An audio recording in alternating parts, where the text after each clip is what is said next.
Hey, what's up, everybody? This is Brady Grove bringing you another interlude episode of Rotoballer's official MMA podcast, Tap That.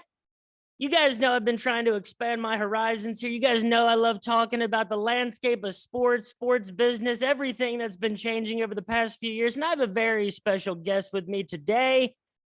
He is currently an assistant professor of marketing at Eastern Kentucky University, Dr. Jim Blair. Jim, how you doing today, man? Thanks for being here. I'm doing great, Brady. Thanks for having me on. I'm excited for this.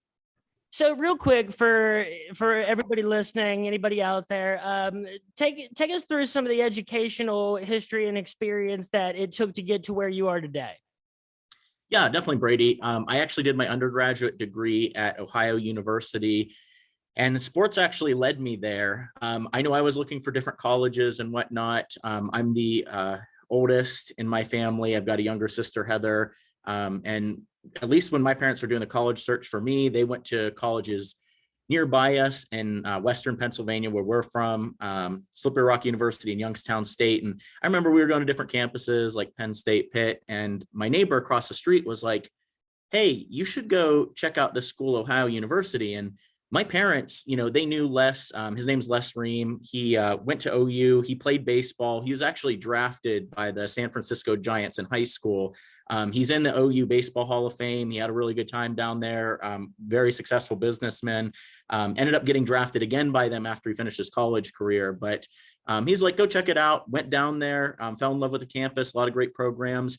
They have one of the top sport management programs in the country. Had a great experience there with the professors. There's a summer collegiate baseball team down there called the Southern Ohio Copperheads. Worked with them one summer as a general student worker there, intern. The next summer, I was able to work with them again as their director of marketing. So that allowed me to get the business side of sports. And from there, I went on to work for a company called Reynolds and Reynolds. They're out of Dayton, Ohio. I was doing mostly like marketing research and voice of the customer, surveying, find out why we lost customers, things like that. And while I was there, I was getting my MBA at the University of Dayton. And Brady, I know you're in law school right now, and grad school can be very expensive. And my employer in Dayton, Reynolds and Reynolds, they were not paying for my MBA. And there's about like 2,000 people that work at that location. And I remember it was spring semester, my first year. It was rough paying for the tuition, working full time, doing the night classes. And my buddy Phil, who worked for the Dayton Dragons, the minor league baseball team, we were sitting at our class first meeting of spring semester. And I was like, Phil, it'd be awesome if they had like a sport management GA. I heard from a few of our other buddies, they've got these grad assistant things that they pay for their school, and then you get a living stipend and all that. And he was like, yeah, Jim, you'd be pretty good at it. They've got, you've got that background at Ohio U, you worked for the Copperheads. And I remember Jessica, didn't know her at the time, was sitting at our table because it was one of those like circle group collaborator tables. She's like, I am the sport management GA and I graduate this semester. So she gave me the application. I applied, I got it. I got to work with Dr. DePrano and Dr. Teitelbaum in the sport management department. That was back in 2012 when the Olympics were going on in London. Dr. DePrano did research with the Paralympics. So she needed to leave to go collect some data. And she was like, Jim, do you think you could teach my classes for 3 weeks? And I think the other professors were a little bit hesitant. I had no teaching background. In reality, I was going there to get my grad school paid for, probably going to go back to Reynolds and Reynolds at the end of this. And I was like, you know what, I'll give it a shot. It can't be that bad. I've seen teachers teach before. I've got some strategies and ideas. So she left, a couple teachers sat in, they were really impressed with my teaching. I really enjoyed the experience. And, when she came back, that her and Professor Teitelbaum said, you know what, you should check out some of these research opportunities. You've got some experience at Reynolds collecting data and doing some stats and whatnot. So they gave me some opportunities with projects, got to present at conferences, and they're like, you're really good at this teaching and research stuff. You should get your PhD. And I had no clue what PhD was. I was like, sure, why not? So they introduced me to a bunch of people, visited different campuses, applied, ended up going to University of Rhode Island, getting my PhD there in business administration, focusing on marketing. And when I was looking for schools, I was really interested, Brady, in a program that had a balance between teaching and research. And I know when I was interviewing different places, I was interviewing at like Murray State and here at EKU. I was really impressed with EKU's campus, very collegial workplace. I'm a golfer. We have a professional golf management concentration in our marketing department. So it's really nice having the golf simulator on the floor below me and the putting green with all like the latest golf clubs.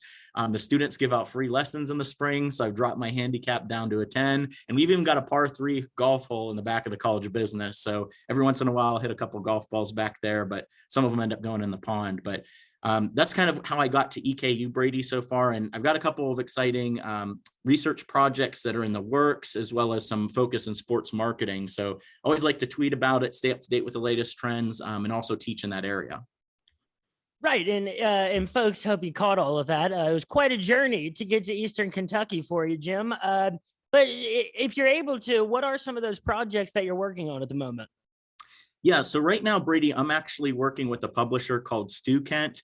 They create a lot of ebooks, particularly for the business field. And I'm working with 2 incredible co-authors that are going to be some of the main co-authors for that, and another 2 that are helping out with a couple of the chapters. So in total, there's 5 of us working on this project. The 2 other main co-authors, Delancey Bennett and Jerry Matos, they have a lot of sport industry experience. Delancey is a professor at Howard University out of DC. He previously worked for the Carolina Panthers. He's got a lot of experience in ticket sales, sponsorship sales, marketing. He's a really big asset to this. In addition to that, Jerry was a senior VP for New Era, the ball cap manufacturer. So he's had a lot of relationships with a lot of sports teams. He's currently an assistant professor at Roger Williams University in Rhode Island. So it's been great working with them, collaborating on this project. We're excited to get that textbook out this summer. And then in the fall, we should be seeing a lot of universities adapting that as well. But definitely it keeps you up to date with all the sports trends and topics that are going on, working on that.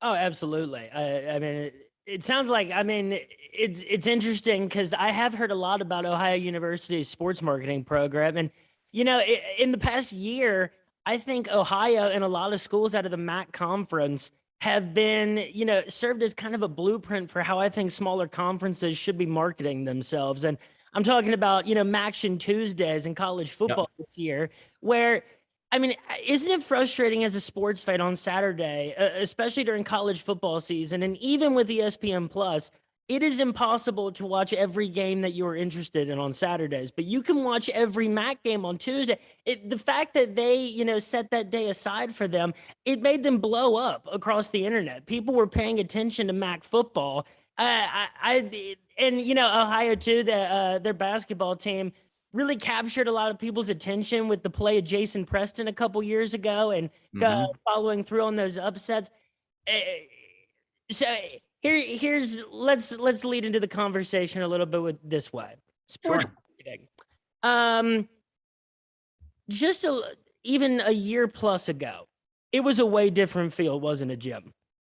Yeah, a lot of changes have happened in the NCAA. Brady, even when you were mentioning earlier about the MAC, I mean, these conferences are competing for big advertising dollars, whether that's TV rights, different sponsors that they can have with the conference, all the money coming in that the NCAA is generating. And I know today we want to talk about the NIL that recently happened with all the college athletes, which I think is a great opportunity for them, and a lot of opportunities for businesses too, to be able to partner with these student athletes. Well, here's the amazing thing to me, Jim, is, you know, there was a lot of debate leading up to the NIL change, which I feel like happened on a dime. You know, we're so used to changes, especially in the NCAA level, coming at a frustratingly halted, slow pace. And this seemed to happen on you know, a day's notice. One day it wasn't there, the next day it was there.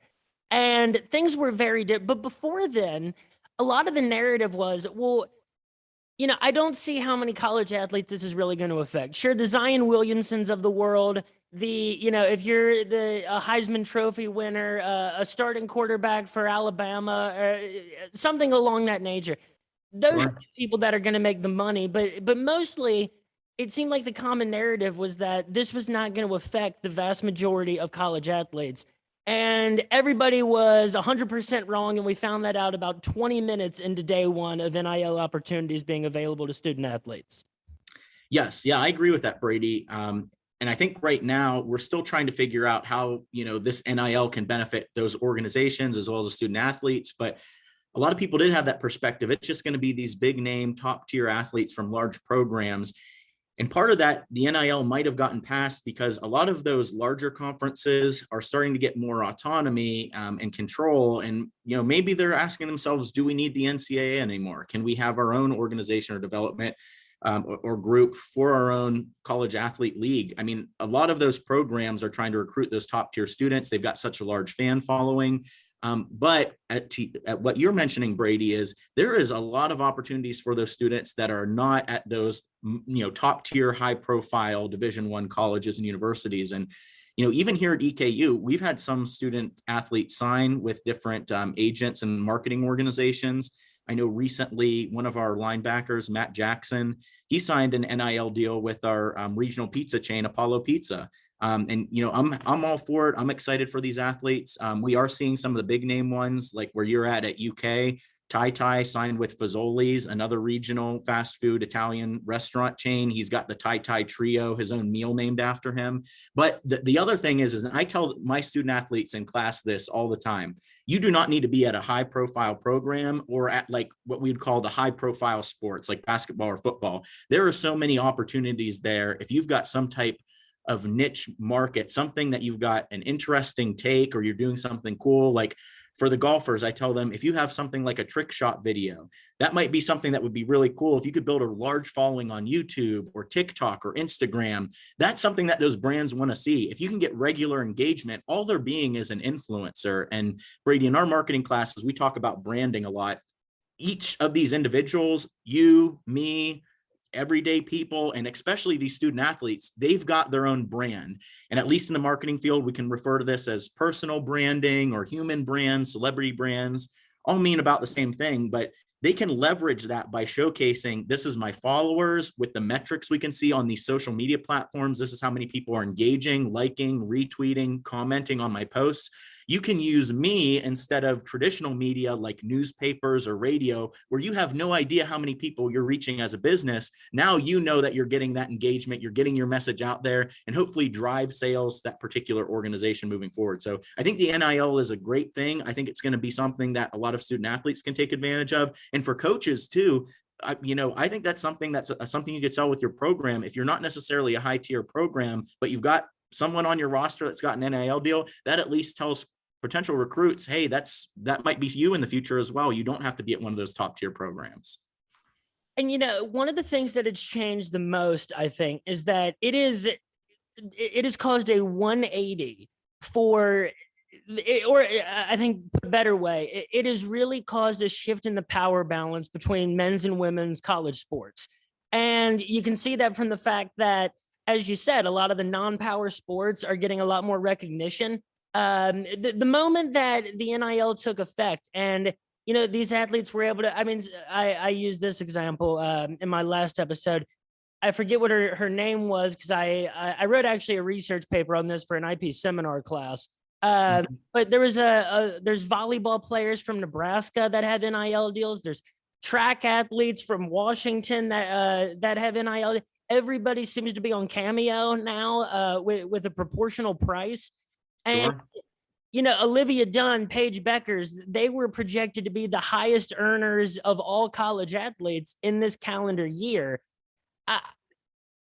So here's a question, because you study so much of the sports landscape and the numbers and marketing numbers associated with it. What do you think about the fact that, the moment that the NIL took effect, there's now like so much more incentive for young girls to go into volleyball, into track, into softball. And so it's boosting these kind of micro niche economies across the country where, youth volleyball teams can now, buy or subscribe to streaming services where they can watch different college volleyball players play. And now college athletes can have their own, signature camps. It changed a lot. So what do you think, or what have you noticed are the effects in some of those sports, particularly pertaining to women's sports and the NCAA so far? Yeah, Brady, I think it's still really early on to see, what are the long-term impacts of the NIL moving forward. I'll talk a little bit about maybe in a little bit about some of the negative ramifications of this NIL, or maybe risks organizations take on with it that want to sponsor these student athletes.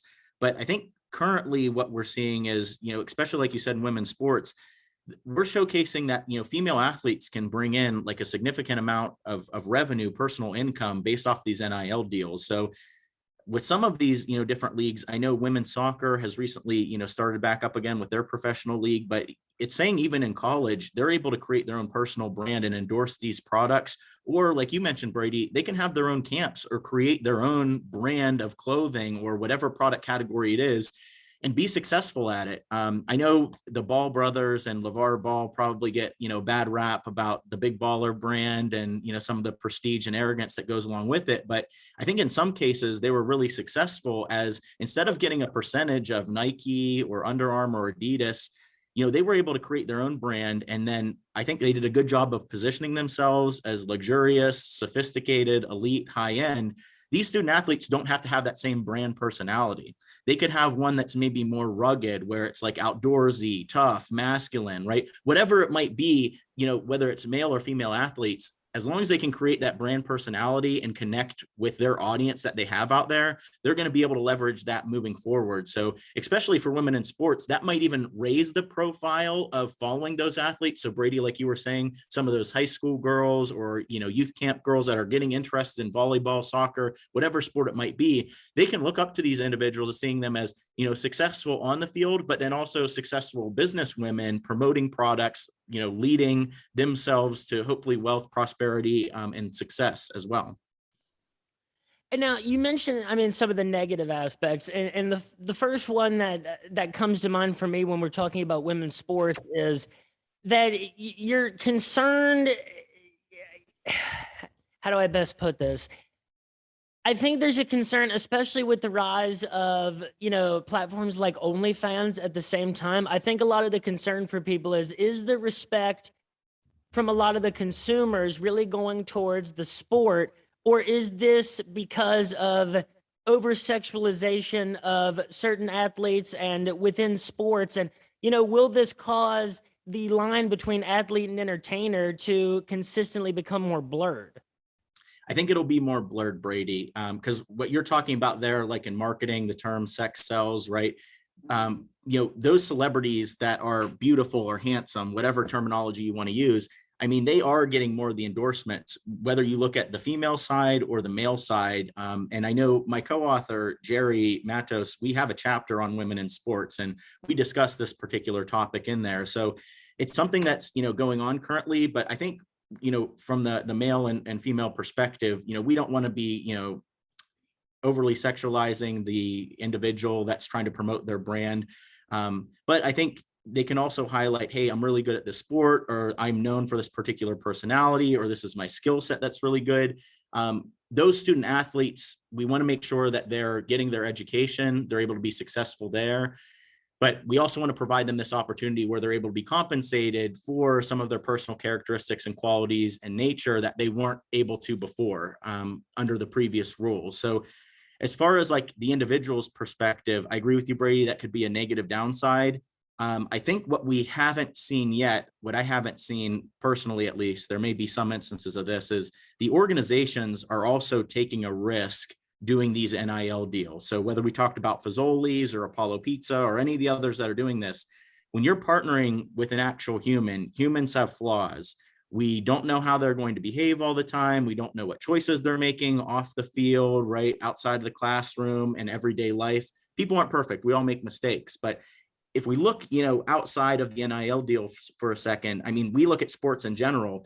Down the road, University of Louisville, their stadium used to be named Papa John's, right? When we had that transgression by the CEO saying terrible things, that disappeared all of a sudden. Papa John's lost the support of the university.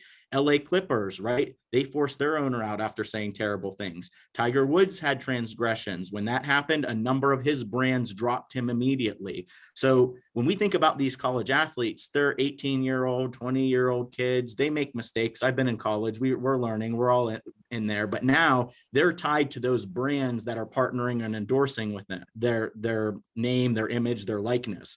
So those brands are running the risk that the student could make a poor decision and then it negatively reflect that brand. And I'd be curious to see how many of those brands are doing like a deep dive or serious investigation into those student athletes as to what they're posting on social media, behaviors on and off campus.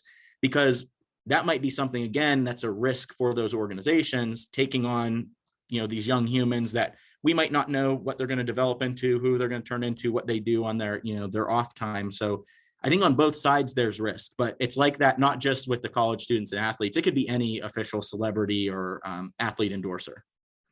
I mean, certainly we can all imagine what the potential fallout could have been had, the NIL been around when Jameis Winston was at Florida State. Yep. You are taking a chance on someone that is just on average younger than your average celebrity endorser. And, and it's a risk for the universities too, because their athletes are, much more in the public light. And, here's a question. What do the universities, what steps are they taking to address what their potential liability might be in some of these situations that you're talking about? Yeah, so I think with the NILs, Brady, they've, at least at like EKU and some of the other universities I'm familiar with, they've been making sure to work very closely with their compliance coordinators and following the NCAA rules, because the universities themselves, I think, want to and need to stay out of this, because they're not able to compensate the athletes, right? This has to be an entity or organization outside of there. But whenever you have, an athlete that does something, whether it's something on the court, a transgression, or something in the classroom or outside of there, all those universities have their student, conduct policies. So I feel like with that, they've got their own, repercussions there from the university level. I'm sure the coaches have their own discipline system that's going through. So this is just adding one more stakeholder that's there. And the other thing that you need to think about too, Brady, is, these organizations that are sponsoring the student athletes, a lot of them may also be sponsoring the athletic department, right? Because they probably are, because before NIL, that was their way they could connect with the athletics on campus. So, if something happens with an athlete, does that mean that they also cut ties with the university too? Because the university's brand is also very closely tied with that athlete's personal brand. So those are things that I don't know that we've necessarily seen, play out. How close is that co-branding where the student athlete and universities are intertwined or mixed together? Or is that something where they say, hey, we can still stay a partner with the athletic department, even though we're cutting ties with the student athlete themselves? Now, do you still think some universities and amateur athletic entities are hesitant as to the level that their athletes get involved in NIL opportunities, because either they see it as a distraction, or they don't necessarily think that the inundation of financial resources for them will be, I guess, that they just don't want them focused as much on, products they're endorsing and getting NIL opportunities, when the university would prefer that, they're focusing on the sport that they're there to play on scholarship for, many athletes? Or do you think that, most people are seeing it as a win-win at the moment? Yeah, I think right now it's a win-win, at least from the handful of coaches I've talked to and people within the athletic departments. I think they see this as just a positive recruiting tool to bring in student athletes, just because they're showing and highlighting that the potential is there for others to be able to get those similar NIL deals. But, Brady, internally, for some of those coaches and maybe even the athletic departments, they may have rules as to, how much time they're spending on these NIL deals, because they don't want it to conflict with, right, their practice and their game schedule and it to be a distraction. I'm sure it's the same thing at the pro level where, if you've got all of these different endorsement deals, advertisements, contract work that you're doing outside of the, practice schedule, you want to make sure that when you're in practice, you're ready to go, you're focused, and that these NIL deals aren't, overtaking those personal branding opportunities. So I'm sure that some coaches probably have some type of internal policy in place, but it can be a benefit. You just don't want it to overwhelm the students, I would hope, in their performance as athletes. And then also the other compensation they're getting is their college degree, right? We want to make sure that that's going to be valuable for them, so that when they do enter the workforce, they're able to go in their desired career path. And what I hope too, Brady, is that some of these student athletes, as they're going through the NIL, I mean, this is a business area. I think more of those students may get interested in doing a business minor, or maybe going into the field of business, whether it's marketing or management or, finances. Those are all going to be opportunities that would partner well with this, because, their personal brand is their business. They're able to receive a significant compensation out of that. And I think before the NIL came into effect too, I think a lot of the narrative was that this was only going to increase the power share that we saw from bigger conferences and bigger schools. I said this in the last episode too, but I think a lot of people thought that this was going to ultimately benefit the Kentucky basketballs of the world, the Ohio State and Alabama footballs. But as we have ESPN Plus now that is broadcasting, schools that a lot of people have never heard of, and there's new college basketball programs at the D1 level every year. It seems like there's more JUCO transfers and JUCO products. There's more scouting websites and avenues where you can watch NAIA and D2 and D3 basketball and sports all across the spectrum. And what we found, at least in the short term, is that there is a demand across the sports world to watch these sports of all levels. And, as professional, like for instance, pro basketball, there's a pro basketball organization in almost every country on planet Earth. And a lot of these guys from these smaller schools have professional careers ahead of them. And so what that means is that there is a market for that talent somewhere. So, in the long term, do you think that this is going to lead to even a greater power balance redistribution among schools of different sizes and across the different levels of college sports? Yeah, I think, Brady, you're bringing up some good points. I think there's definitely the potential for that. Like you mentioned, with technology, we can access content from all over the place. My one buddy, he coaches at Albion. He's one of the assistant women's basketball coaches. It's a Division III school up in Michigan. And I tell Coach Ward all the time, I love watching, streaming your games on YouTube. I'm able to watch that, right? So even, smaller schools, like you said, JUCO level, Division III, we can still watch that from just about anywhere. As long as you've got cellular phone reception or Wi-Fi connection, you can do that. I know during my PhD program, I had a couple of colleagues that were from Turkey. We watched some European Basketball League games while we were doing some of our research and writing up our papers. So there's so many different applications and way to access that sports that people from all around the world can consume that content at any time. And at least in marketing, Brady, one of the terms that they're talking about now is called fluid consumers.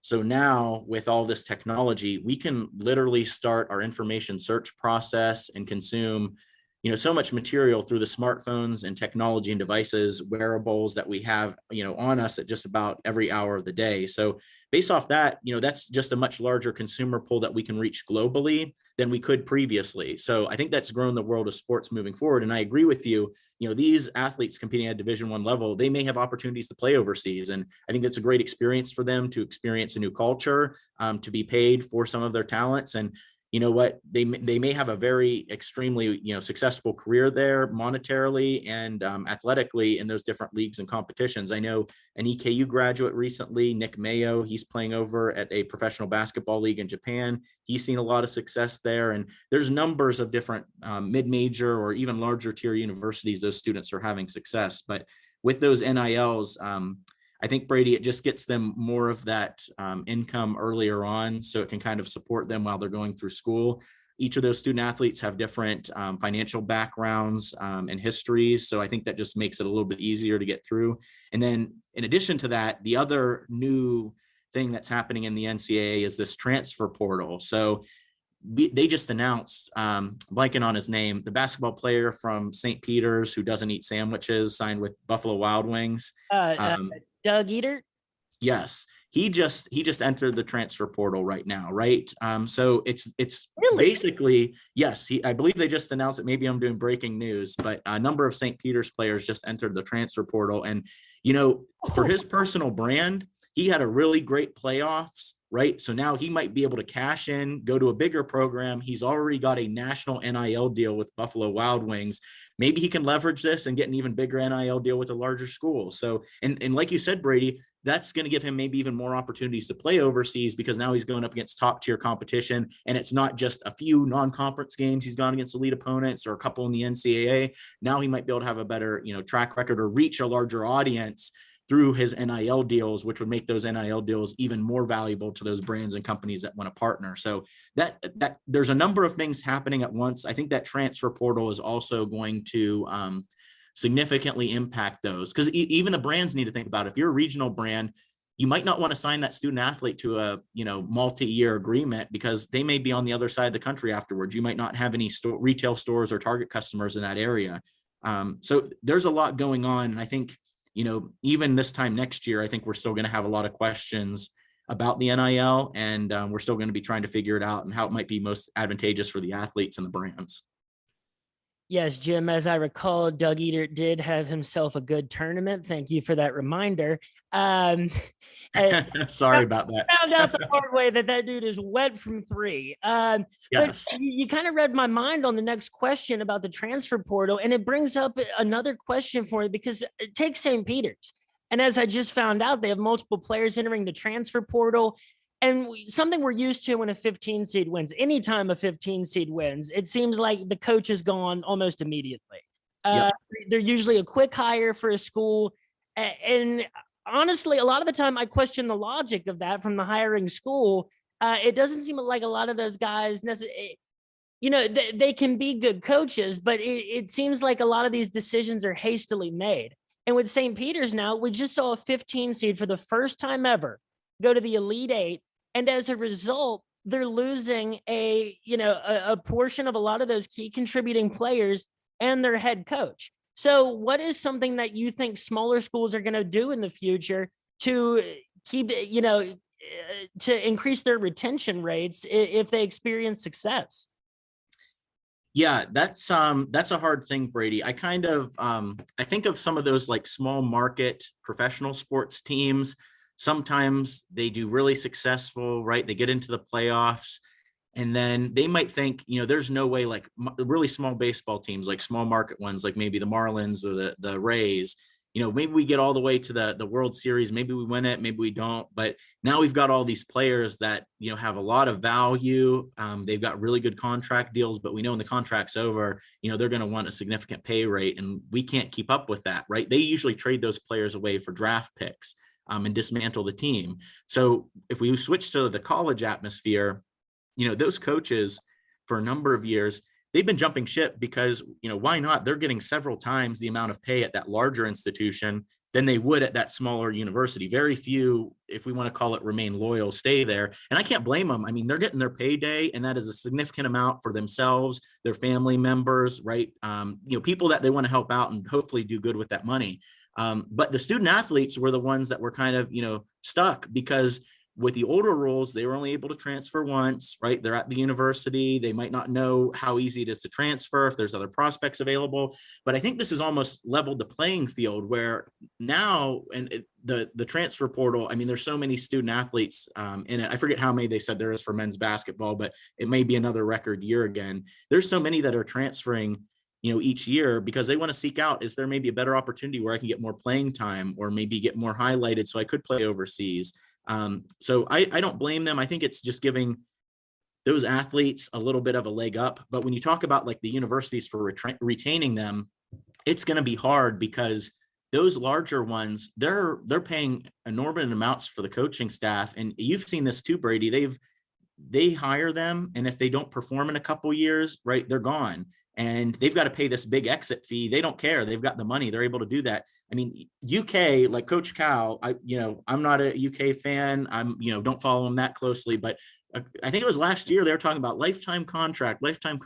And, they make the NCAA tournament. I know they got knocked out first round, but so many fans were saying, we gotta, what would it take to get him out of here and bring in a new coach? And like, thinking about the amount of money, exit fees, and then bringing on and hiring a new coach, that's tons of money that those universities are burning. And taking a step outside of the sports area and going into higher education, there's some troubling things going on in higher education right now.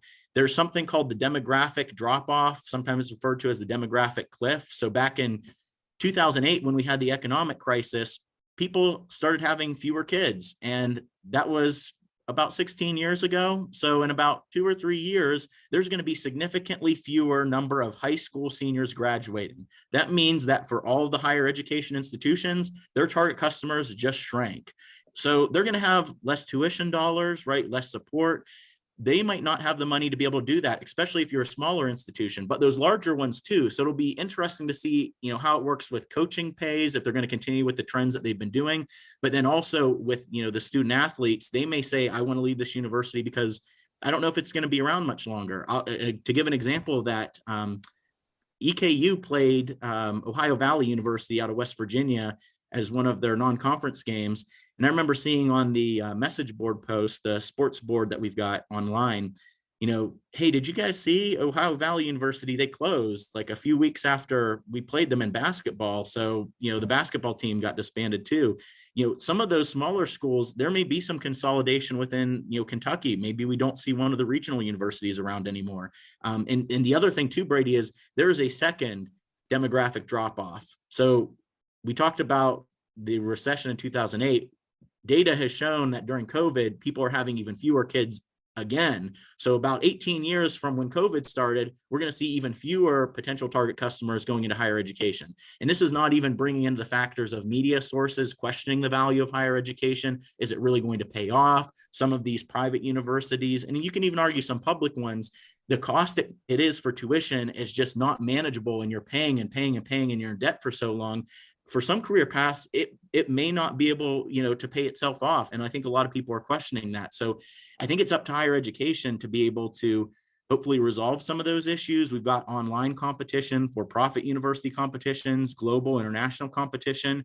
So with all of that going on, I mean, that's the main focus and mission of universities. If that's being significantly impacted, I think the college sports world is also going to be impacted. It'll be interesting to see how that plays out, but that may also impact those student athletes, where they're transferring, if they want to stay longer at the university, if they're going to go somewhere else. And same thing with the head coaches. Maybe they don't get as lucrative of contracts moving forward. That's really interesting about that second demographic drop off in particular, because I think before, right at the cusp of COVID, it seemed like the prediction was that there would actually be a slight uptick in how many kids people would have, just from the fact that people were being forced into such close quarters. Yep. And now we've seen, here's the thing. I think a lot of people, especially people who grew up in slightly older generations, a lot of these career fields and these job paths didn't seem like they were even slight possibilities even a little bit ago. And technology has changed that completely. Now, all these old adages, not everybody can be a pro athlete, a very small percentage of people will be pro athletes. So you need to have backup plans, and you need to do this and work here for a certain period of years. But those concepts have really been flipped on their head. We found that, you don't necessarily have to do and not only that a lot of people now can be pro athletes. And, the transfer portal, I agree that, I think it's caused a positive redistribution of resources. Now coaches can't lie to kids and say that they're going to get immediate playing time and Shanghai them on the bench. They can't, some programs historically were very hostile to guys that wanted to transfer. And, some coaches, I believe even Matt Rule of the Carolina Panthers, if I'm correct, a lot of coaches were, not helpful and not, they were openly hostile towards players that wanted to transfer away. Lane Kiffin again, also comes to mind there. But it's interesting that, the way you put it in those long-term prospects, that this could actually either lead to the consolidation of a lot of college sports or the formation of so-called super conferences, but that this could actually lead to, because money is now a lot more of a driving force just on an individual athlete basis, that just like any other business now, this could force some of the smaller competitors out of competition. Yeah, we can definitely see that, Brady. And I think a lot of those smaller universities, they do rely on, I would say, their athletic program to bring in students. Even if we look at like a lower level, like Division III, a lot of those programs are bringing in those students. Those are students that are not receiving scholarships, right? They're paying to play college sports. So I think a lot of those programs rely on their athletic department to bring in a certain number of students, right, to be a part of that athletic program. And then they're also paying for tuition at those universities.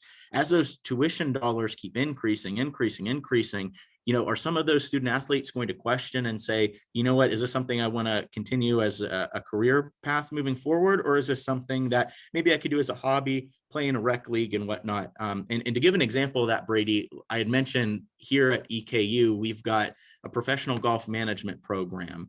And with that, students are taking business courses in marketing to be well trained in those areas because they may need to run the golf course, the pro shop, things of that nature. But they've also got to be able to play golf really well. They've got to, pass their playing exam. So those students that select our program, they've probably got options. If they wanted to, they could be playing golf somewhere collegiately, whether that's men or women, and they'd probably be very successful at that. But they're choosing this route where they're not, playing on EKU's Division I team, men's or women's team, but they're doing this and seeing it as a career path that they have moving forward. I think with the NIL deals, Brady, they've got an opportunity after they're done playing. They still have that large audience that's following them. So if they can have some type of content that they're creating that's unique, different, and engages the audience, whether it's sports related or not, they can continue that for years afterwards. Now, if you talk to some different influencers or YouTubers, they say that you need to kind of like reinvent yourself,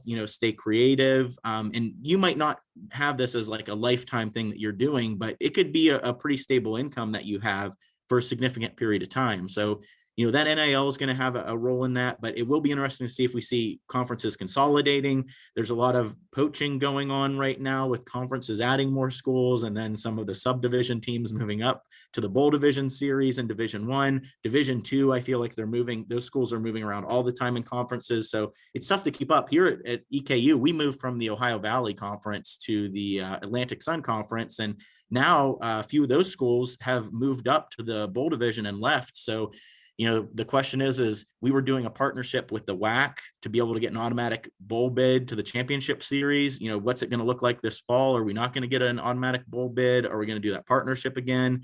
Are we just going to have to hope for an at-large bid if we have a really good football season? So, a lot of athletic departments through those partnerships can benefit them, but they could also be left in the dust too, as we see these changes. And I would say the more business or academic side of higher education.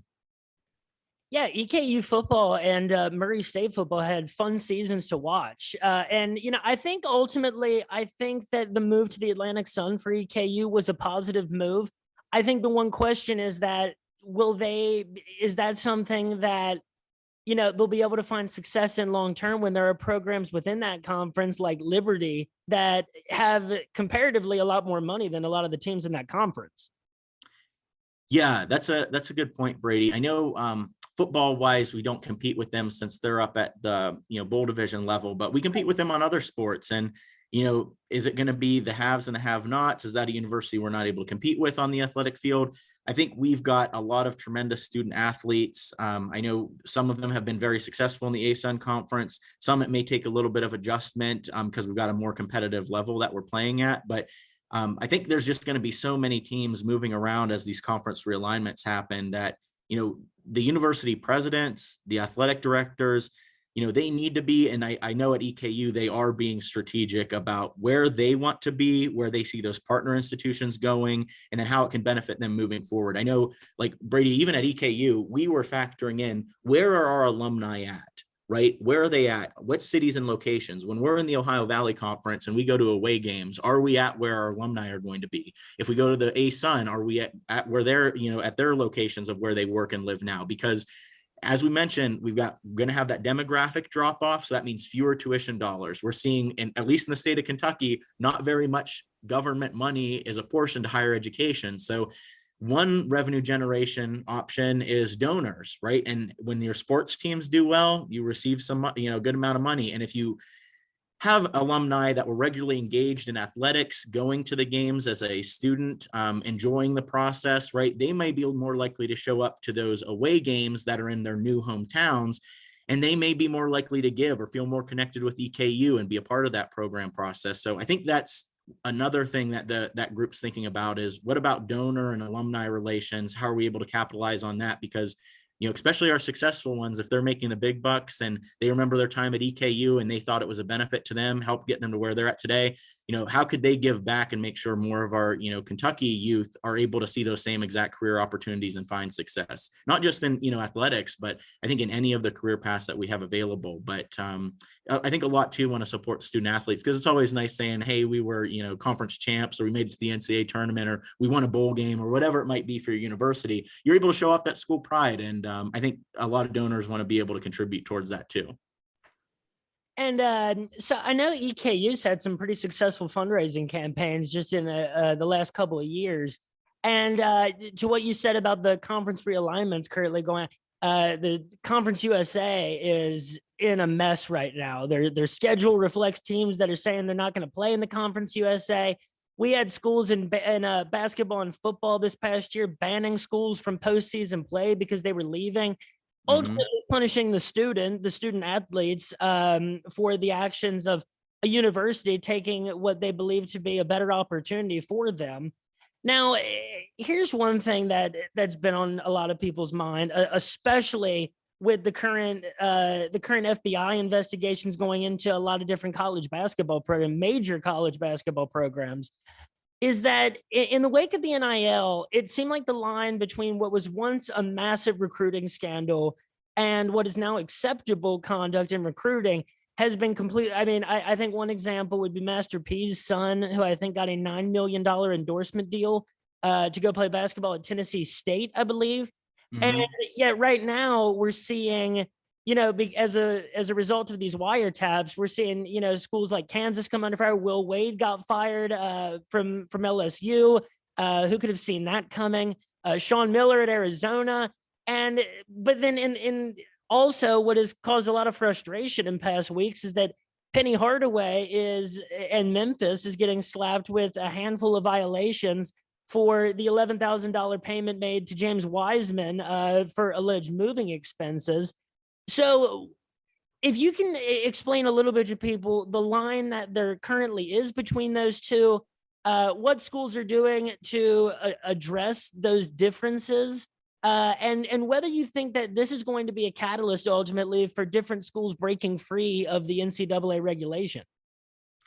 Yeah. And Brady, I think, each of those cases you brought up are some, good examples of, recent transgressions, if we want to say, by either the university or the coaching staff, as they were getting, at least through the NCAA rules, improper benefits to the student athletes. So through the NIL deals, the name, image, likeness deals, those are going to be outside entities or organizations that are going to be providing, the student athletes with some type of compensation.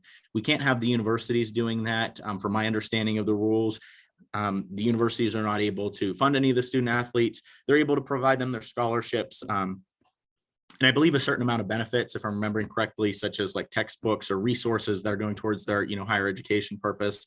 But the compliance coordinator and the NCAA, I believe all the universities are going to be doing their best to work closely with that. They don't want any infractions where they're going to be penalized from playoff opportunities, as well as being monetarily penalized in the future. So with that, what I would say is a lot of those, it seems like assistant coaches were being provided like funding opportunities to funnel money to those student athletes.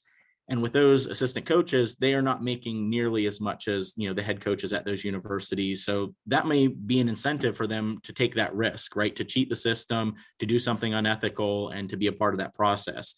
Now, with those NIL deals, that might eliminate the potential for that cheating and, those poor ethics, because now those organizations, they don't need to go through the assistant coach, right? We've made it legal now where they can compensate the athlete. They want that out in the public. They want the athlete to be endorsing their brand or their organization. So it should, de-incentivize any of that. But it might even go back to like an even larger question of, was there anything wrong with paying the athletes before? Right. And I tell my student athletes all the time, even here at Eastern Kentucky, and when I was a grad student at University of Rhode Island, and they provide so much for the university. I feel like the university should be able to compensate them if they want to. And it may be on an athlete by athlete basis. Maybe one's able to negotiate that they just get a scholarship, right? There you get a full ride. Maybe some are able to get a partial scholarship. Maybe others are able to get the scholarship plus some monetary funding, right? Almost, they're able to bargain based off of the value that they bring to the university, based off of their athletic talents, but maybe also their academic talents and achievements. So those are, things that it'll be interesting to see what changes in the future. I think those bigger programs from the powerhouse conferences, especially the big powerhouse football conferences, they have been talking about wanting more autonomy from the NCAA, and they may be the ones that kind of lead those rule changes, or maybe lead to completely leaving the NCAA altogether and saying, why do we need you as a governing body? Why can't we create our own system or organization moving forward? So, with that, there's definitely the NCAA rule book has a lot of rules and potential violations and infractions. The compliance officers need to be experts on that. Brady, we're seeing more and more people like you that are getting their JD degrees that are going into compliance officers at universities, because it is a set of rules, laws, and they need to make sure that they're following all of them. Otherwise, they're going to get dinged by the NCAA, and it's going to have, in some instances, very, very severe consequences. It certainly is a far cry from when schools were allowed to provide a bagel with no cream cheese at a maximum. Yes. But, now we might see athletes that have sponsorship deals with legal marijuana dispensaries, and, things that were considered, taboo and crazy, frankly, like just a handful of years ago, now seem commonplace and, in fact, obvious to us. And one of the things that has come with that is the explosion of daily fantasy sports and of sports gambling. And I mean, it's something that I don't think people realized just what the demand for it was until it became so widespread. And, Jim, I was at the Bellarmine-Jacksonville ASUN Conference Championship game this year in Louisville when the Bellarmine Student Section was chanting, "Let us play." It gives me chills still to think about it. But I remember before that game, my brother showing me the different prop bets that were available. This player under 3.5 assists, this guy above 6.5 rebounds. What I know this used to be a topic that, schools wouldn't even want to talk about and mention in the same breath. So what do you think now that the fact that these two are going to have to coexist in some way, without a doubt, what do you think the direction of that is going to go? I guess, what are schools doing to kind of try to predict and forecast what the environment of that is going to be in the sports landscape moving forward? And what do you think, if any, what changes might come up as a result of that? Yeah, so Brady, I agree with you. I think sports betting is here to stay. We can see that by the amount of dollars that are being generated, the number of users on those platforms, and how many people are regularly, frequently engaging in those different prop bets or gambling opportunities related to sports. What I think and what I hope is that athletic departments, and I believe they are all doing this, they've got to be informing their athletes that, there is no gambling on sports. There's no wagering. We can't have that. And there's got to be a zero tolerance rule outside of, college athletics. I believe it was Calvin Ridley for the Atlanta Falcons, right? He was out injured, was not playing in the game, placed a bet on the team, and we're seeing him suspended for the season. So I would expect, same thing with the NCAA, there would be severe ramifications for any student athlete that were to do that. If I'm remembering correctly, it's been a while, Brady, but I think in my sport management class, this is back from undergrad, we learned about, I think it was Toledo. This was well before, my time of being a sports fan. I think there was an issue with point shaving that was going on with the men's basketball team. Oh yeah, and the football team. Yes. So that had some severe ramifications. But now that I would say the sports gambling has grown significantly larger, I think there's going to be opportunities for that to happen. And we want to make sure our student athletes are making good ethical choices not to do that, because that's going to tarnish their name, their reputation, not just trust with potential NILs or other universities. I mean, that's showcasing who you are and, your integrity. So even when you enter the workforce outside of athletics, if you're willing to do something, unethical like that, there's going to be like, how can a business trust you to handle cash or manage money or be an accountant? Whatever it might be, that's going to be something that's going to leave a very negative mark, I would say, on your resume and who you are moving forward. But, in addition to that, those gambling platforms, I mean, I'm sure they're doing their due diligence and their homework. I think there's a lot of opportunities for more of those, unique prop bets and things of that nature. And I think even if we're thinking outside of, the universities, I think there's opportunities for brands and organizations to capitalize on this. Like, is Buffalo Wild Wings going to turn into like a mini casino where everybody, and I think there's a lot of people now that are doing this, if you've got all those TVs and screens, everybody's on their phones, placing bets on the different betting apps, and they can literally watch just about anything. Like we were saying earlier with the technology, these, sports games that are across the ocean that are happening, is Buffalo Wild Wings going to turn into like a 24/7 sports hub where you can like bet, gamble on anything, watch the sports in there, eat your chicken wings at any hour of the day. And we've got that fan that's in there. We also got to worry about as a society, right?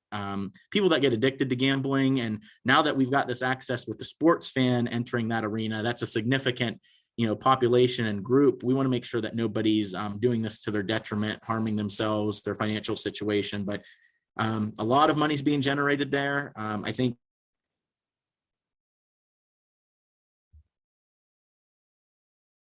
Hello?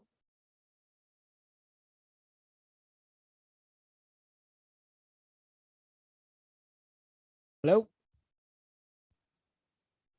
All right, we got Jim back, and to what you were saying, yeah, and it's why I bring up the prop bets, because I think that if there is a next point shaving scandal or match fixing scandal, I've said this before, and I got to credit my brother Zach with this concept too, because he's the one who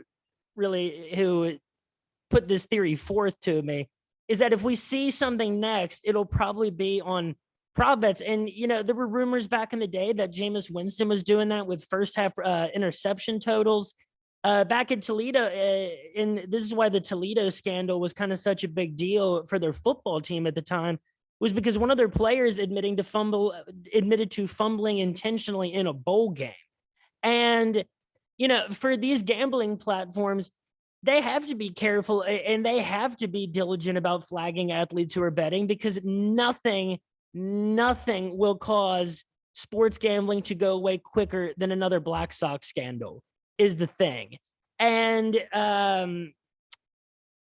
like you said with B-dubs, that's a good point too. I mean, how, in a little bit, it's easy to imagine any B-dub looking like any sports book that's in Las Vegas. And with Calvin Ridley, and it caused a lot of, debate on the internet about, let's compare Ezekiel Elliott's suspension to Calvin Ridley's and compare the offenses. And I think that conversation's worth having, and I think it's a valid point. But at the end of the day, the truth is that Calvin Ridley got off easy. This is because whether you agree with it or not, across the sports landscape, the fact is that gambling scandals or any athlete being involved in having a financial stake in the outcome of any game, when they might possess any sort of insider information, I mean, that's why Martha Stewart went to jail. And, it is those, not for sports naturally, but same concept, everybody. Mm-hmm. But it's those types of, that's a cardinal sin in sports. And for some reason, it leaves people with a strong feeling like a sport has been tainted. And I think that's why a lot of people are hesitant to accept the NIL era with, as it intersects with sports gambling, because it feels like something that was once pure is now tainted. And that is probably far from the reality, but I'm sure that's how a lot of people feel. Well, I agree with you, Brady. I mean, if you lose the integrity and the trust that, this outcome is not predetermined, like each team has a chance to win the game, or, athletes aren't throwing the game or taking particular actions, I think a lot of people lose trust. They're going to lose interest, and, it's just going to hurt the sport overall. So having those severe penalties in place are important. It is interesting though, and I'm not as familiar with this, Brady, you might be. I know Johnny Football has been giving it a little more attention, but that player controlled indoor football league that's going on. Yeah. That one kind of generates some interest for me, because now you've got kind of like the co-creation of the fans saying like what plays to run or what athletes should be participating in it. So that one, it's kind of like the fans have control there. And is that something that they want, especially now with technology, video games, all these apps where people are creating dynasties? Like, I still play NCAA football and I'm really excited for the new one to come out, but I've got like a 12-year dynasty with EKU football. And to be able to control that and say what plays you're doing, for people to actually do that with a real sporting event, I think adds a lot of value to that experience. But I agree with you. They've got to have those severe penalties, because if we lose the integrity, people aren't going to be watching as much. And to say something possibly controversial on here, I'm a big WWE fan, but I know those outcomes are predetermined. Some people may say they're not, but I think that's something where they've got the storylines and the people interested in, what's going to happen. But if that were to happen with, other sports, I think a lot of people would lose interest and not be as regularly engaged with their loyalty and fandom with those teams. And then you got something that's even in between WWE and what is, supposedly legitimate sport, is you got guys like Logan and Jake Paul, who were the biggest names in boxing over the last year or two. And, there's been a lot of speculation that a lot of those fights are thrown, but historically it's the combat sports that are by far the easiest to fix, because all you got to do is take one guy and convince him what to do. And it's not about a score or a number or dictating what someone else does. It's just about what you do. And it's something that boxing really hasn't recovered from ever. And it's kind of why I think that Jake and Logan Paul have broken in so big, is because I think people, save for the names like Floyd Mayweather and some of the higher level boxers, when you're trying to capture the average fan that you're trying to get these big pay-per-view buys from, boxing doesn't feel, it doesn't feel the same. And it's become more theater now. And I think it's more approaching the WWE side of things, side of entertainment. Yes, they definitely do a lot of marketing and promotions to drum up people to get that pay-per-view package and highlight as much as they can the fight, because of the brands that are involved, to get them to spend more sponsorship dollars there. But I agree with you, Brady. I wrestled in high school. I wrestled a little bit in college, and like wrestling, MMA, boxing, those ones, if you lose the match, you lose the fight, that's on you, right? It's just you control what the outcome is going to be. And it's how much effort did you put in, how much training, but then that's also, a lot more potential there for someone to throw the fight, because there's not another person on the court that you're passing the ball to. There's not someone else that needs to catch the football, right? There's so many other variables in those other sports with your teammates. It's all on you. So if that individual takes a fall, decides not to get back up, right? Those are all things that one athlete controls. And that has a higher potential, I think, as well, for some of those transgressions or unethical choices in the ring or, in the arena. It's cool that you wrestled in college, because we're seeing a lot of college wrestlers now sign endorsement deals with the WWE, and organizations in MMA like Bellator are signing highly decorated college wrestlers straight out of the college game, and to come in, and they're really getting in at the prospect level. It's interesting how MMA is such a brand new sport when you look at the timeline of American pro sports, but that it really seems to, comparatively be on the cutting edge of a lot of these evolutions in the landscape of sports. And I think it's why, they're one of the first sports, and I would say the first sport and the sport that does it the best, to put their top female athletes and the female athletes across their roster on the same platform and on the same stage as the male athletes. And, I think that, and, being able to put on events during COVID helped a lot too. But I think that's why MMA has been able to catch up to a lot of the other pro sports that had about 80 years head start on them. Yes, yeah. And to clarify, Brady, in college, I wrestled. I did intramural tournament. One of the varsity guys quit. I was not training or conditioning. I beat him in the intramural tournament. So I was like, hey, maybe I could do this at college. I was on the club team. My club team record was terrible. I was like 2-20 something, but I'd wrestle against like the varsity guys there. And I think I could hang with some of the backups, but I'll tell you right now, I remember I was wrestling against Jacob Eisen, and I was just a takedown dummy to him. Like at that Division I level, it is a whole nother, beast in itself. So it was good. It kept me in really good shape, but, and it was fun doing the competitions at the club level and being able to wrestle with some of the D1 athletes and see where I'm at skill wise. But it was also humbling too, to see, where my limits were. But I agree with you 100%, Brady. There's that going even further with the NIL, the WWE has seen an opportunity there where I believe they just announced earlier this week, they had listed like the 20 some Division I, and I think maybe a couple might've been outside Division I athletes from a variety of sports that they were bringing into the WWE center, signing contracts and trying to develop their talent, see if there was any potential there. And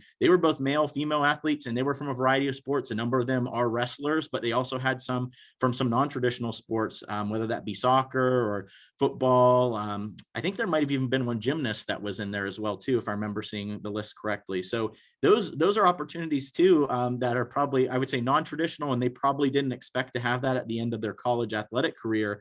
But something that the WWE is probably seeing value in their talent, their branding, their online social media platforms, where if they could create some type of storyline or narrative around who they are and what their character is, because that's all the WWE wrestlers are, right? They're all their own personal brands, and since they can control the outcomes, they can kind of control the narrative about who they are and what their personality is, in the ring and even outside of the ring with those promo videos. But 100% to agree, Brady. During COVID, when all those other sports shut down and they had the WWE Performance Center going on, that was one of the few like sporting events that people could still tune into and watch. Same thing with, MMA. I think what they call it, Fight Island, where they would have like the arena closed and it would just be the MMA fighters, maybe the announcers there. They did, strict COVID testing, but they were still able to deliver their content. And now they probably reached a new target audience that, just wanted some type of sports. They got into it. And now, with COVID, hopefully behind us or starting to get behind us, they're probably still watching MMA because now they've got a favorite fighter or they've gotten more knowledge about the sports. Same thing with WWE. They may have gotten a favorite wrestler and maybe they've got family members that are into it. Maybe they're going to be a part of that consumption activity moving forward. Yeah. It was in Abu Dhabi, was Fight Island, and then they were also doing events out of the UFC Apex Center in Las Vegas without a crowd. Yep. And it's interesting, and it's crazy. The more we talk about this, the more things that I haven't thought of that have changed, I realize have changed. And one of those things is, now there's a market for almost if you have a podcast, if you're an expert on any particular college program or niche sport or niche market across the country, there's now a market for that. And there's now a market for people to be remote broadcasters now, because over the pandemic, we kind of realized that we don't necessarily need people to be live at the events to be able to be good broadcasters. And, now certain platforms like Colorcast, people can choose their favorite personalities that they want to hear call certain games. One thing that I think that boxing actually kind of did a little better than the WWE these past couple of years is they realized and tapped in to this very strange American phenomena, which is that we love to see famous people fight each other, whether they can fight or not.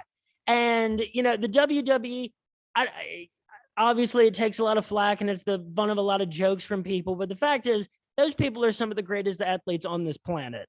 The fact that they're able to, they actually take physical punishment, the athletic ability that they have, the shape they have to remain in, all while remaining actors the entire time, staying with the whole performance aspect of it and going on tour and doing it almost every night. Brian Pillman actually went to my high school and was on my brother's lacrosse team. And he's one of the hottest young talents in professional wrestling. But okay, so Jim, I have one last question for you. Actually, I'll second to last question, because my last question will be about your fantasy baseball draft. That's later. Sure. But second to last question, realizing that, in the wake of the NIL, there's a lot that we had no idea was going to happen.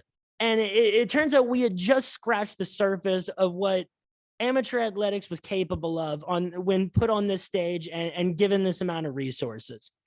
So what do you think is going to be some of the hallmarks of the changes of the amateur athletic landscape over the next, say, 10 to 15 years, when we might actually have a reasonable sample size of some of this data? And especially in a time when there's debate on an annual basis about whether, college football is going to expand their playoff to accommodate more than, 4 blue blood schools. Yeah, Brady, I think it's going to be hard to determine, those things. If I were to make some predictions, I think the NCAA will relax the rule and allow universities to compensate student athletes as well within the next 10 to 15 years. I think you're going to see those Power 5 football programs, conferences, they're going to probably get themselves more autonomy. I don't know that they would break from the NCAA during that time, but I think they're going to try and probably start compensating their athletes before some of the group of 5 conferences do, or lower tier ones. So I can definitely see that. As far as like the NIL, I think there's going to be even more brands that are going to partner. I think some are going to be hesitant because we're going to see some of those transgressions happen. And I think there's going to be some questioning as what is the value of this? Is it worth the risk of what the student athlete can do? Just because we haven't seen that yet moving forward. But those might be some of the bigger trends that we see. I think there is going to be some reduction, though, in college sports because of what's going on with that higher education landscape. I'm not sure exactly what's going to happen. It could turn into the universities of haves and have-nots, just because they're not going to have the same enrollment numbers unless they're able to pull in more international students. Or the other thing that I know EKU is talking about is, even in Kentucky, there is a significant amount of people who started college and then stopped. So can we get those people to return? And then the other thing is, can we get some of the workforce to start leveraging colleges instead of seeing it as these, 18, 19, 20-year-old kids?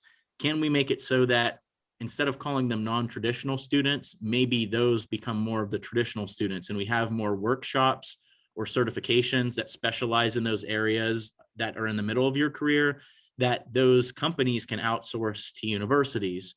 And especially, like you were saying, Brady, earlier, with the technology that's available in the sports area, where we can have broadcasters broadcasting from anywhere. We've got all these different games and things like that. Higher education has utilized, online communications. We can tap into those workforces that are, they don't have to be in our home city. We can tap into partnerships from organizations that are outside of there. So those might be revenue generating sources for universities that can help fund university athletics. So I think there's going to be a couple of challenges in that area. I think there'll definitely be some changes moving forward, but it's really hard to predict because I feel like there's so many things going on right now. It's hard to say what'll happen for sure.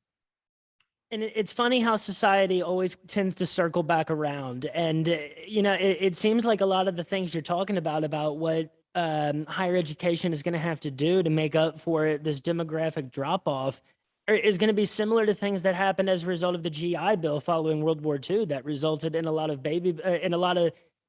GIs returning from war that ended up going back to school or going and getting their degrees. And, it makes you wonder about, how much we really know and what kind of course of action has been set in place here.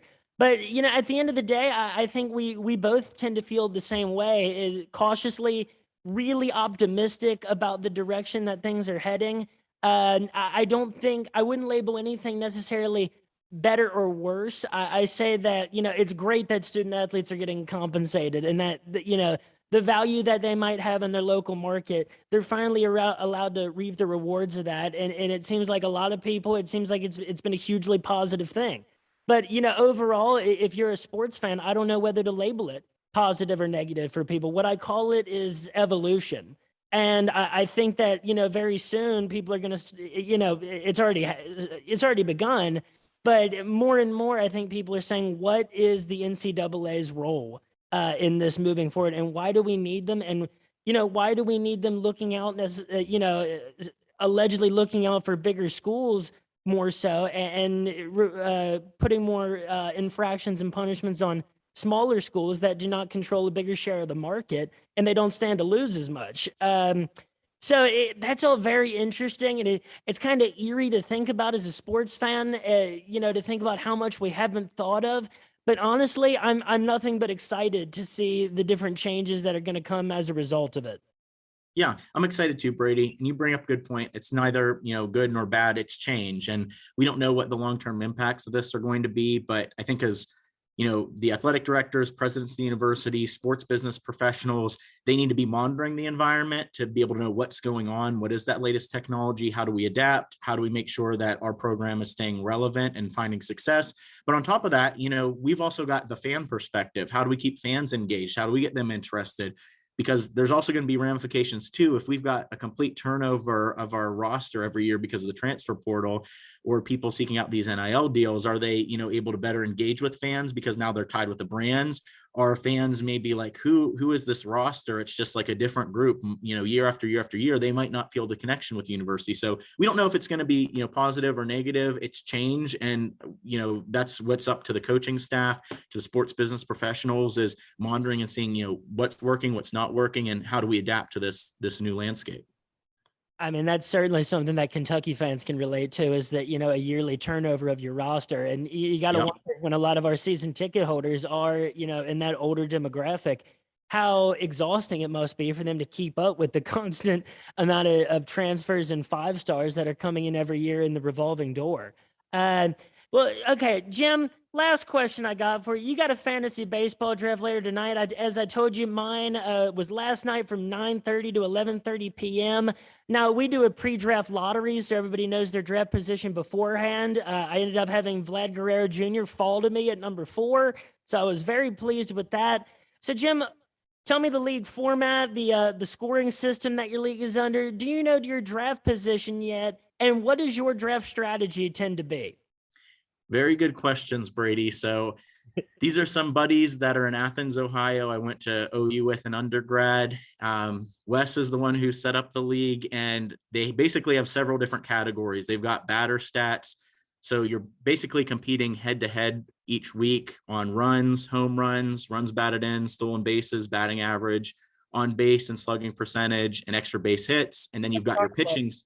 Yeah. And then you've got your pitching stats, strikeouts, ERA, on base percentage, against, hittings per 9 innings, quality starts, saves, and holds. So there's only so many adds, drops you can have. You've got to have 40 innings pitched, so people can't game the system and just have relievers in there. To be honest, I miss the draft a lot of times because I don't put it in my schedule because I'm so busy. And then I have to work the waiver wire as best as I can. Last year I finished, I think, 6th out of a dozen guys. So this year I am making sure I will be at the draft. That's step number 1. And then the second thing I need to do, Brady, which you probably are more on the ball in this than I am, I need to make sure that all of those players that got hit with 80-game suspensions that came out the other day, I do not draft. Because didn't they come out with 3 or 4 of them?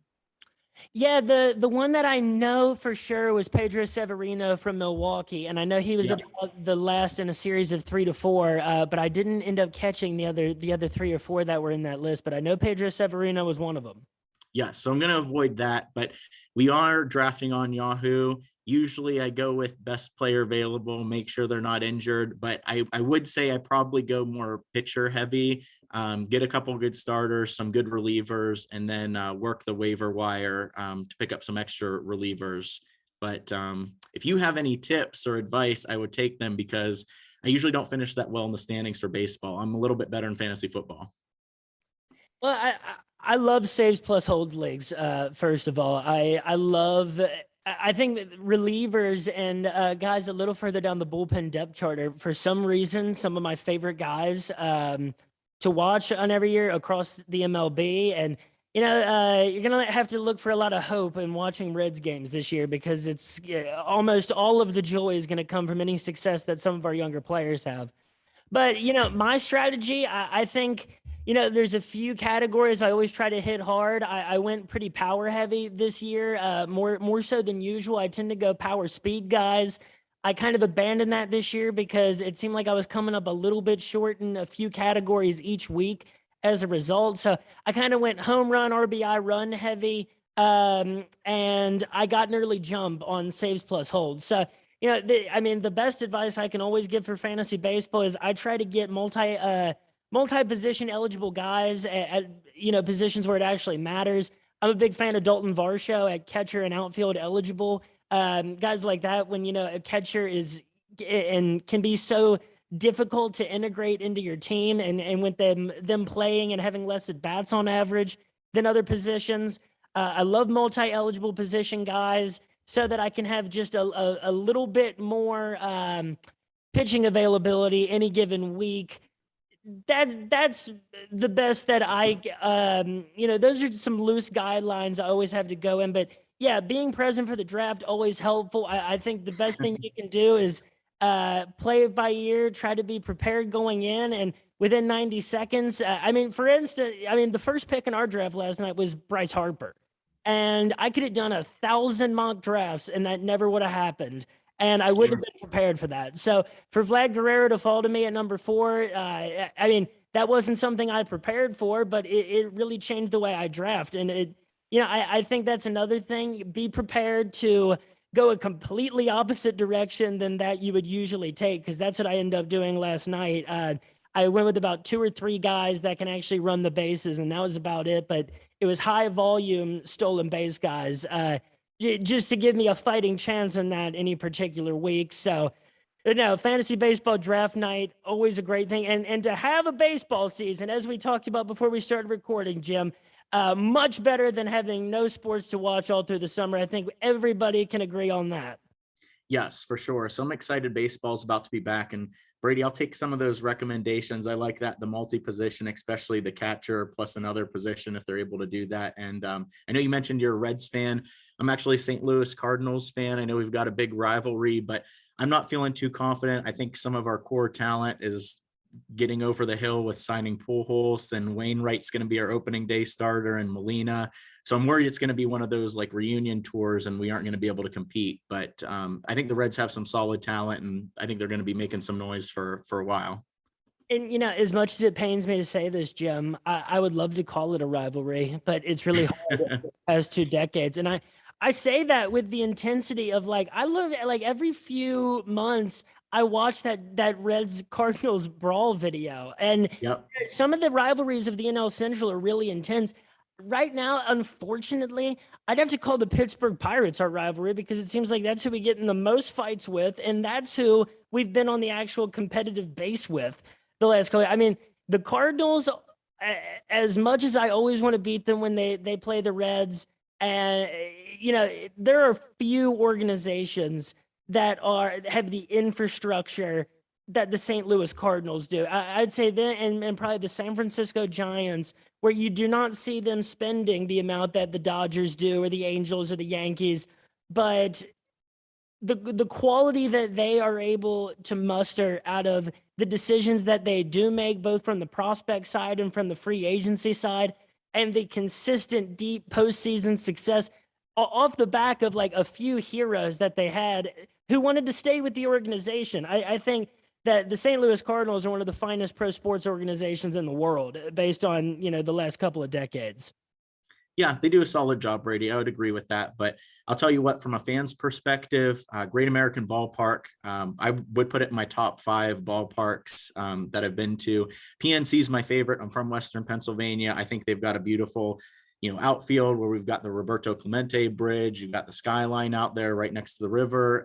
AT&T Park, and I think they might have renamed it for the Giants. That's probably my second favorite, but I would put Great American Ballpark there at 3. I love watching the games there. I think it's a great atmosphere, and I'm just glad baseball season is going to be back. No matter who's playing, I think I'm going to be watching games. Even if I go down the road to Lexington Legends, I enjoy some minor league baseball, or even now EKU. I know college season's going on right now, but it's a little too cold for me to be sitting out in the bleacher seats. Yeah, college students across the country, if your school accepts your student ID as a free ticket into college baseball games, take advantage of that before you're not a student anymore, because it's something that I really wish I would have done a lot more here at UK, with the SEC being, I think, as close to minor league baseball as college baseball gets. But folks, that is it for this Roto Baller interlude episode here with Dr. Jim Blair of Eastern Kentucky University. I will be in the Roto Baller Premium Slack chat from 4 to 5 p.m. before UFC 273 on Saturday. Make sure to check out episode 58 that came out this morning. I don't want to say this morning, because I don't know when this is going to be published, but check out episode 58 for my DFS picks and picks on the line for UFC 273. Dr. Jim Blair, thanks so much for being here. I hope you had fun. This is a great conversation. I learned a lot. Yeah, thanks a lot, Brady. Appreciate you having me. It was fun talking sports. And if anyone wants to follow me, feel free to check out on my handle, Mr. Marketing PhD. You can find me on LinkedIn, Twitter, Instagram. Talk a lot of sports, a lot of EKU athletics. And if you're a professor out there, make sure to check out our textbook that's published by Stu Kent, Sports Marketing, A Winning Approach. I think it'll be a fun one to use in your classroom this fall. All right, folks, that's it for us. So have a great rest of your week and weekend, and I'll see you next time out. Peace.